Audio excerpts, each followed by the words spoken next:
Can you hear us well? Yeah. Eamonn, thank you for the great overview. And of course, everybody expects investors bring a lot of value to the company. But can you tell more about which type of investors you should avoid by any means? I think investors to avoid are people who don't understand how startups work. So frequently, investors for technology companies need to be patient. They need to understand that scaling takes time, building new products takes time, building market share takes time. So people that are impatient or who maybe in real estate or in public markets before, there may be some education that you need to go through with those people to help them understand what it is that you do and what your plans are. So typically the worst types of investors that we see are people who come in who want to give too much money to companies at too early a stage, people who want to own too much of the company. So if you have an investor who wants to take 30 or 40% of your business in the first round of funding, that's someone to be very wary of, because that creates a disincentive for you as an entrepreneur. So watch out for people that are too greedy, or that are too flashy, or that make crazy promises, or that offer to give you money but give it to you based on you hitting certain milestones. I think those are people to watch out for. And I think the other thing is, talk to your network and your friends and to people you know. So if you get opportunities to talk to angel investors, and I would talk to people in the community and see if anyone has raised investment from them before, because frequently in London particularly, and in New York or Dublin or elsewhere, everyone knows who the bad investors are, and so the word spreads pretty quickly. Какой пример можно привести самого успешного чисто технологического стартапа? Could you give us a very good example of clearly technological startup? Successful. Very successful. I mean, I think in terms of hard technology companies that have been extremely successful, I think the guys from Linguist are a great example.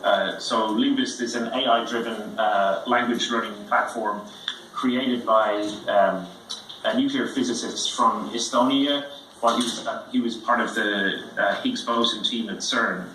And so he built a series of adaptive algorithms that learn about the way that people learn, and also machine learning to run corpus analysis on a language to determine the most statistically relevant words to learn.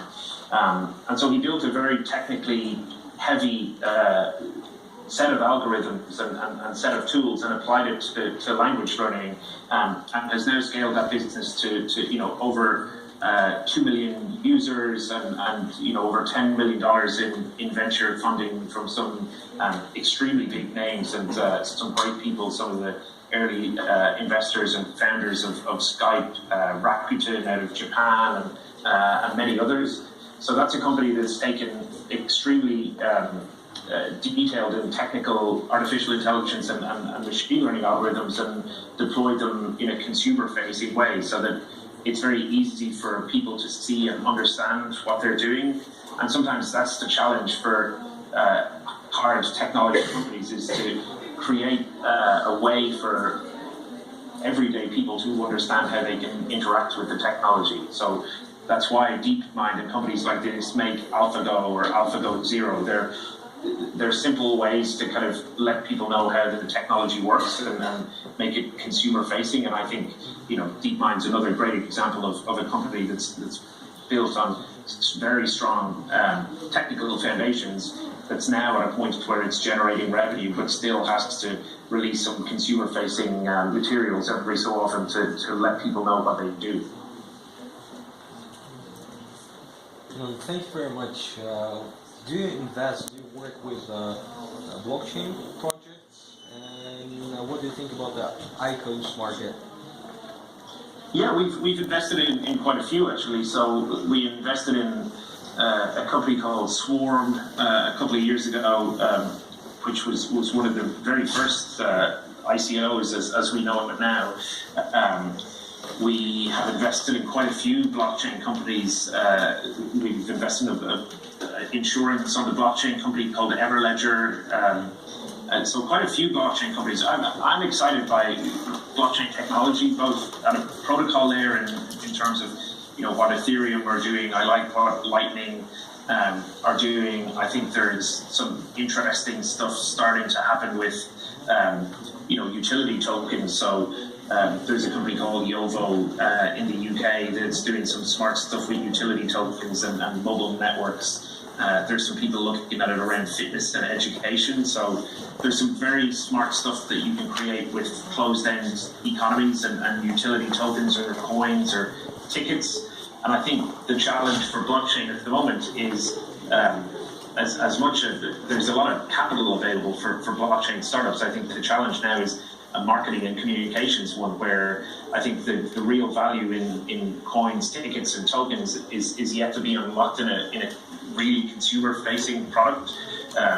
So I think that's going to be interesting. That's, I think, what we will see in the next couple of years. But I think B2B blockchain technologies, there's huge applications for that. And I know in fintech and health tech and ad tech, there are a lot of companies with a lot of money looking to invest and get involved. Есть еще вопросы? Давайте последний вопрос. Yeah, so I have a question about TECHSTARS. So how to decide which program to apply? Because TECHSTARS is a large network. So could you